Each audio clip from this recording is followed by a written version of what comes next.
নমস্কার বন্ধুরা, কথাধারা চ্যানেলে আমি জেবি সকলকে স্বাগত জানাচ্ছি একটি হৃদয়স্পর্শী গল্প শোনার জন্য। আজ আপনাদের শোনাতে চলেছি বিভূতিভূষণ বন্দ্যোপাধ্যায় রচিত গল্প উল্টো রথ। গল্পটি যদি আপনাদের ভালো লাগে তাহলে অবশ্যই লাইক, কমেন্ট এবং শেয়ার করবেন, এবং নতুন বন্ধুদের জন্য আমার অনুরোধ, আপনারা অবশ্যই চ্যানেলটিকে সাবস্ক্রাইব করে আমার পাশে থাকবেন। তাহলে চলুন শুরু করা যাক গল্প উল্টো রথ। আমার ছেলেবেলায় আমাদের গ্রামে নতুন এক ঘর লোক এসে বাস করলো। আমি সেবার মামার বাড়ি গিয়েছিলাম ৬-৭ মাসের জন্য।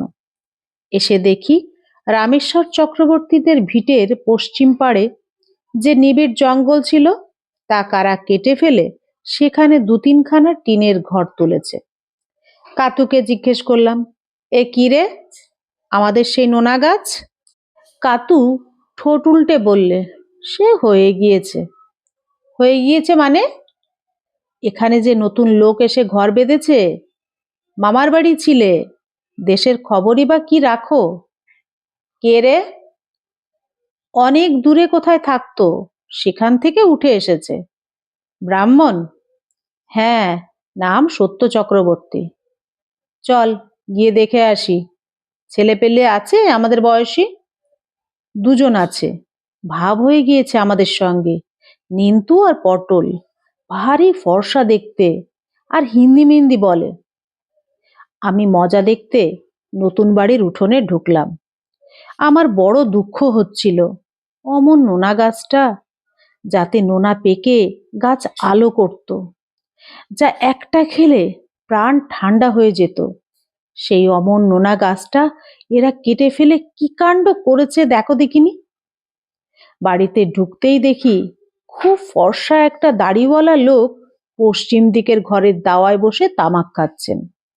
কাতু বললে, দাঁড়া, ওই সত্য চক্রবর্তী, বড্ড রাগী লোক, বকবে। বকে, বাড়ি ঢুকতে দেয় না। সাহস করে আরেকটু এগিয়ে যেতেই সত্য চক্রবর্তী আমাকে দেখে বললেন, কে? আমি সাহস সঞ্চয় করে বললাম, আমি। আমিটা কে? আমার নাম তোতন, এই গায়ে থাকি। ব্রাহ্মণ? হ্যাঁ। বাপের নাম কি? শ্রী অনাদিনাথ মুখোপাধ্যায়। ও, অনাদি দাদার ছেলে তুমি? কবে এলে? এখানে তো তোমরা ছিলে না। কাল এসেছি। বেশ, এখন যাও, বাড়িতে ছেলেরা কেউ নেই, সব পাঠশালায় গিয়েছে পড়তে। তোমরা পড়াশোনা করো না বুঝি? এ গায়ে ছেলেরা সব খেলেই বেড়ায়। আমার রাগ হলো, আমি পড়ি নে, উনি কি করে জানলেন? যাক বাবা, যাব না ওদের বাড়ি। ওদের বাড়ি না গেলে কি ভাত হজম হবে না? এইভাবে প্রথম সত্য চক্রবর্তীদের সঙ্গে আলাপ হলো। সত্য চক্রবর্তীর ২ ছেলে নিন্তু আর পটলের সঙ্গে কিভাবে হয়ে গেল আমাদের। বেশ ছেলে ওরা, দেখতেও যেমন, লেখাপড়াতেও তেমনি। আমরা একসঙ্গেই পাঠশালাতে আর স্কুলেতে পড়লাম। ওদের বাড়িতে সর্বদা যাতায়াত করি, কিন্তু সুখ ছিল না ওদের বাবা সত্য চক্রবর্তীর জন্য। কিমারি ছেলেদের দিত লোকটা। সারা বাল্যকাল নিন্তুদা আর পটলের প্রাণে সুখ ছিল না, মনে সুখ ছিল না।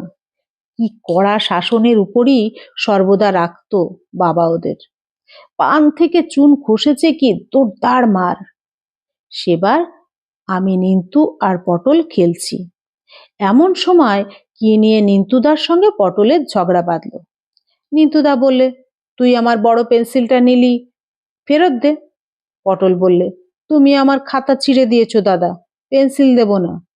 আল বাদ দিবি। কখনো দেব না।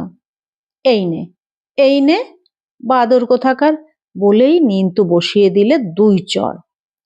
তুমিও এই নাও, এই নাও, বলে পটলকে কষিয়ে দিলে আরো ২ চড়। এমন সময়ে ওদের বাবা সত্য চক্রবর্তী অগ্নিমূর্তিতে ঘরে ঢুকে বললেন, কি হচ্ছে, কি হচ্ছে? এই রকম করে পড়া হচ্ছে বুঝি? শুম্ভ নিশুম্ভ যুদ্ধ বাতিয়েছ দেখছি। বলেই দুজনকে সে কি দুধ দাঁড়িয়ে মার। গরুকেও মানুষ অমর মার মারে না। নিন্তুদা তো মার খেয়ে উঠোনে এসে ছিটকে পড়ল। পটল কোণে গিয়ে জড়সড় হয়ে দাঁড়ালো কাঁপতে কাঁপতে। আমি সরে পড়লাম বেগতিক বুঝে। এই রকম দেখে এসেছি সারা বাল্যকাল। নিন্তুদা আর পটল বাপের ভয়ে জুজু। কোনো জায়গায় ইচ্ছা মতো খেলতে যাওয়ার জো নেই। নিন্তুদার বিয়ে হলো অপেক্ষাকৃত কম বয়সে। ওদের সকলের ছোট ভাই পিন্টুর বয়স এই সময় বছর 4। আমি আইয়ে পড়ি কলকাতায়। বিয়ের চিঠি পেয়ে বাড়ি এলাম। নিন্তুদার বিয়ে আমোদ আহ্লাদ করা যাবে। নিন্তুদা ডাক্তারি পড়ে, ভালো ছেলে কলেজের। পটল গিয়ে ওর বাবাকে বললে, বাবা, দাদা বলছে পকেট ঘড়ি নেবে না। সত্য চক্রবর্তী বিস্ময়ের স্বরে বললেন, হ্যাঁ কি? বলছে পকেট ঘড়ি নেবে না। আজকাল রিস্ট ওয়াচের রেওয়াজ হয়েছে, পকেট ঘড়ি কেউ পরে না, তাই বলছিল। পরে না? কোথায় গেল সে হারামজাদা? ডাকো এদিকে। নিন্তুদা তো সংকুচিত ভাবে সামনে এসে দাঁড়ালো, মুখ চুন হয়ে গিয়েছে ভয়ে। সত্য চক্রবর্তী বললেন, তুমি পকেট ঘড়ি নেবে না? বড্ড তালেবার হয়েছে বুঝি? বাপের কথার উপর কথা! বজ্জাত পাজি, জুতিয়ে মুখ ছিঁড়ে দেব জানো। যাও, তোমার বিয়ে করতে হবে না, তুমি কালই কলকাতায় চলে যাও। সেদিন বাড়িতে লোকজনের ভিড়, শাক বাজছে, নানি মুখের চাল কোটা হচ্ছে। চেঁচামেচি শুনে ওদের মা বার হয়ে এলেন। এসে ছেলের পক্ষ হয়ে স্বামীকে দু কথা শোনালেন। তোমার না হয় 3 কাল গিয়ে 1 কালে ঠেকেছে, কিন্তু দুধের ছেলে, ওর এখনো হিসেব জ্ঞান এখনো হয়নি তোমার মতো। আজকের দিনে বাছাকে কোনো কথা বলতে পারবে না বলে দিচ্ছি। অত বড় কথা বলতে ওর সাহস হয়? আজকাল কালে কালে সব হচ্ছে কি? অত তোমাকে দেখতে হবে না, যাও বাইরে গিয়ে বসো খানিকক্ষণ। নিন্তুদা সে যাত্রা রেহাই পেল। আমাকে বিয়ের পর নিন্তুদা দুঃখ করে বলেছিল, দেখলি তো ভাই বাবার রাগ, একটা হাত ঘড়ির কথা বলতে গেলাম তা বাবা। আমি বললাম, বাদ দে, গুরুজনদের কথায় দুঃখ করতে নেই। বাবা বোঝেন না, একটা হাত ঘড়ি থাকলে আমাকে কেমন মানাতো। এরপর কিনে পড়িস, নে এখন। দিন চলে যেতে লাগলো। দেখতে দেখতে 20 বছর কেটে গেল, 25 বছর কেটে গেল। তখনকার বালক এখন যৌবনের সীমা পার হতে চলেছে। দেশে এসেছি অনেক দিন পরে। অনেক কিছু পরিবর্তন হয়েছে দেশের। যেখানে আগে কোটা বাড়ি দেখেছি, এখন সেখানে ভাঙা ইটের স্তূপ আর জঙ্গল। বাড়ির লোক মরে হেজে গিয়েছে। যারা বেঁচে আছে তারা বিদেশে চাকরি করে, দেশে যাতায়াত নেই। আগে যাদের হীন অবস্থা দেখেছি, তারা এখন অবস্থা ফিরিয়ে ফেলেছে। বাড়িতে তাদের গোলা পালা, গরু বাছুর, ভাতের অভাব নেই বাড়িতে। এই রকম এক গৃহস্থের বাড়িতে সকালবেলা বেড়াতে গেলাম। এ বাড়ির কর্তাকে ছেলেবেলায় আমি দেখেছি। নাম ছিল মাধব পণ্ডিত।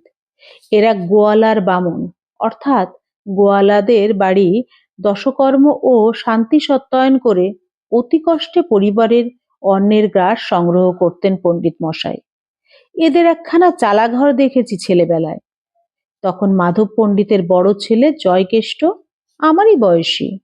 খিদের জ্বালায় সকালবেলা পাকা বিচে শশা খেত মায়ের কাছ থেকে চেয়ে, কুটনোর থালা থেকে তুলে নিয়ে। পণ্ডিত মশাই কোচড়ে করে চাল আনতেন প্রতিবেশীর বাড়ি থেকে ধার করে, তবে হাঁড়ি চড়ত। মাধব পণ্ডিত কুলের অম্বল বড় ভালোবাসতেন। একদিন আমার বেশ মনে আছে, জয়কেষ্ট আর তার বোন নন্দী দুজনে এক কোচর কুল পেড়ে নিয়ে এলো মাঠ থেকে। ওরা পা বিছিয়ে কুল খেতে বসলো রান্নাঘরের দাওয়ায়, কারণ ওদের সবারই খিদে। আমি মুখ ফুটে চাইলাম, আমার হাতে জয়কেষ্ট গোনা একটা কুল দিলে। নন্দী বললে, ও কি দাদা, একটা কুল দিতে নেই, আর একটা দে, তোর ভাগ থেকে দে না। নন্দী আমাকে এক মুঠো কুল দিলে। আজও তার সেই দরাজ হাতের কথা আমার মনে পড়ে বেশ। এমন সময় মাধব পণ্ডিত কোথা থেকে এসে ছেলে মেয়েদের কোচরে কুল দেখে বলে উঠলেন, বেশ বেশ, কুল কোথায় পেলি? আর খাস নে, রেখে দে, কুলের অম্বল হবে। জয়কেষ্ট বললে, না বাবা, আমরা খাবো।